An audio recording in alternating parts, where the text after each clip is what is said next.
In this section, we are going to define an example software ecosystem for a modern startup. This will give us a reference point for the terminology that is common in the industry. It will also give us some examples to use as we build out different concepts. From there, we will demystify some of the jargon common in the industry. Finally, I'll end with some ideas on where to start to put together the pieces for your business. Even if your business isn't selling software, you may be delivering value to your customer with it. For the purposes of this session, I'm going to use a typical technology setup to help you understand your needs. First, you have your static content like your website, where customers learn about your company and your products or services. You may also be using social media and a web store or e-commerce site to run your business. We will define these, but they are not the focus of this session. Most importantly, for a software startup, you have your dynamic web application and/or a mobile app. This is what your customers log in to access the value you provide. Again, think about Uber or Spotify. This is a common technology ecosystem. It is not the only one, and there are infinite variations on it. For our purposes today, we will use this as a reference point, and it is a fair way for you to start thinking about your technology needs. We will talk more about what it takes to get this running, but first, let's define some terms. The tech industry is filled with confusing terminology, and that can put people off. We will be defining a lot of different jargon throughout the series. For now, I want to start with defining the systems involved in producing and running a software application. We will also talk about different kinds of software and the software programming languages involved in developing these types of solutions. You've probably heard a lot of terms about software and where it runs and how people use it.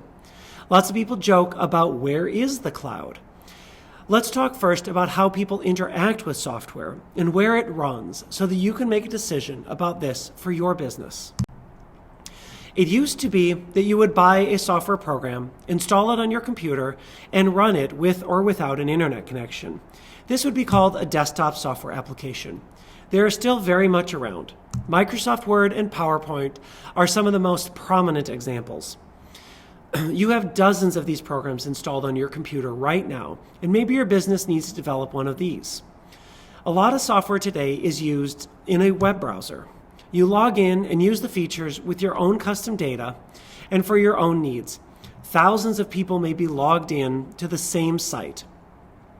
We will get into how this works and some of the terms. Next, mobile applications on a phone or tablet kind of split the difference between these. They almost always require some level of online connectivity and a user account and run locally on your device. These use models principally define how your customers interact with the code you have written. Each of them may have relevancy to what you are doing, but resist the temptation to think you need all of them to get up and running. The latter two of these will almost certainly require that you have code running in the cloud. So let's talk about that a little next. To help define the cloud, let's define some of the infrastructure involved in running modern software. Your software will almost certainly require a server to host it. So what is a server? In its most basic form, it is a computer that your software program talks to get data and decide what to do next. Before computers were networked, all the information to run a piece of software lived on one computer. Anyone who needed to access that data had to use that one computer. Networked computers allowed servers to be used to define the data so that the software could be used on many computers. Then, as more and more things came online, almost all software started needing a server. That's where the cloud came in. Instead of your company owning the servers and keeping them online, you use cloud servers provided by another business. There are a lot of these. But the big three are, as they are with everything in technology these days, Amazon, Google, and Microsoft. If you hear people talk about AWS, that's Amazon Web Services. Competing with them is Google Cloud and Microsoft Azure. In the most simple form, these are services that you pay for to create servers that they run and keep online for you. In the example we have been using, our dynamic web application has code running in the cloud. Your cloud servers host your code, and functionality is enabled to your customers.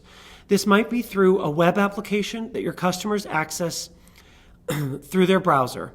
It could be through a mobile application, which either runs separately from your web application or is the only point of direct access by your customers. It's possible you also have a desktop app. Spotify has all three of these, but that doesn't mean you need to. For this series, we are going to assume that you are building a web application accessed through the browser. Why? Because it's a common starting place. Besides, if you need a phone or tablet application, you will need to do 75% of the same work as is needed for a web application. You need servers in the cloud, systems for your customers to sign up and log in securely, etc. Your web application lets your users log in with their username and password. Once they are logged in, they can see their data and use features of your product. The code for this software is written by your company and run by your customers through their browser. Think again about Uber or Spotify. Your customers' data might be payment information or what rides they have taken on Uber, as examples. The features might be booking rides or updating payment details. You may also have a mobile app for your customers to use your software on their phone or tablet. Which of these you do depends on your customers' needs. Think about where your customers are going to use it. If they are on the go or use a camera or location information, a mobile app will likely be needed. If they are using it while working at a desk, a strong web or desktop application will be required. This brings us to the concept of responsive design. Responsive design allows for how your software looks to change based on the size and shape of the device your customers are using. Depending on your needs, this can be a great way to enable mobile functionality without developing a completely separate software program. That doesn't mean the mobile app will be free. It just makes it easier for your customers to access your software on the go.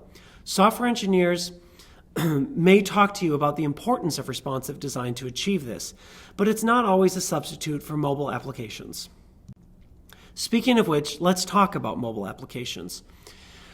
We already reviewed what a desktop application is, like Microsoft Word. A mobile application is similar. It is purpose-built to run on a certain type of device. It's often referred to as a native application. There are two major types: Android, which is developed by Google, and iOS, which is Apple's mobile platform. From an engineering perspective, each of these are very different, so for developing for both is hard. Certain engineers are experienced and skilled at developing these native apps, but they're rarely equally skilled at developing both.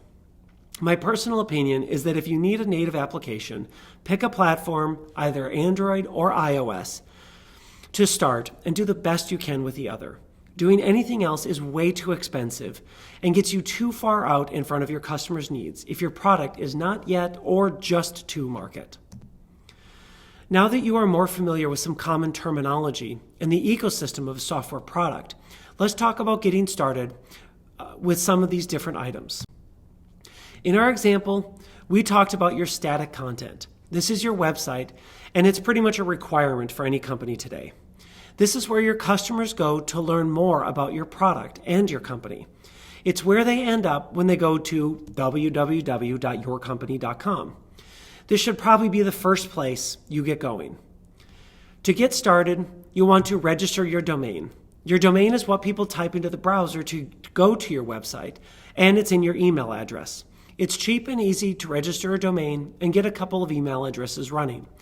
Personally, I think it's important if you are launching a company that your email address is at yourcompany.com instead of at gmail.com or something like that.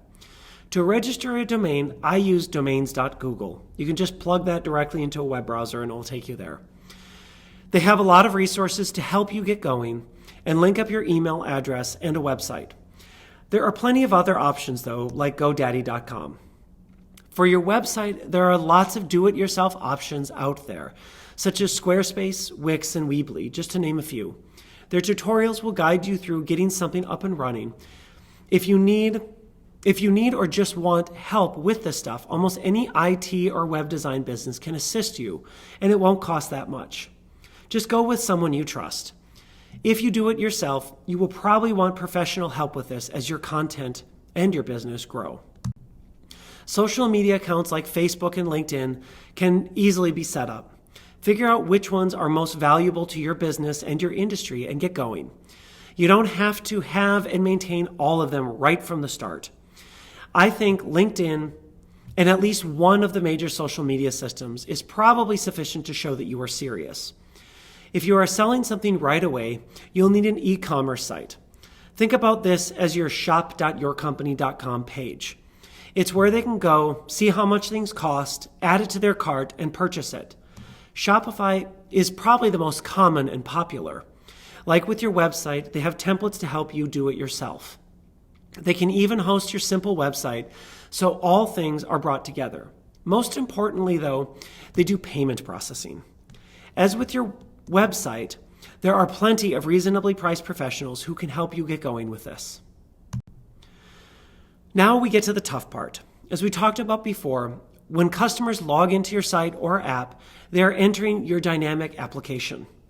Think of this simply as your software. Uber, Spotify, or Facebook are all examples that I referenced that you should be familiar with. You unlock a tremendous amount of value and number of features when you log in and enter this site. What it does is defined by your business. Most of the rest of this series of videos are about what it takes to get this running. For now, I'll say simply that this part will require much greater investment than the rest. This concludes section 1 of the series. In it, we introduced some of what it might mean for you to venture into a software business. We covered an example software ecosystem or architecture that is common in the industry. This is not to say this is what you need to do, but rather a reference to help you decide what you might specifically need. We also defined some common industry terminology, as well as took a look at what it might take to get all this up and running for your organization. I hope this was helpful as you continue to consider your technology needs. In the next section, we will talk through some topics regarding the talent you need to achieve this.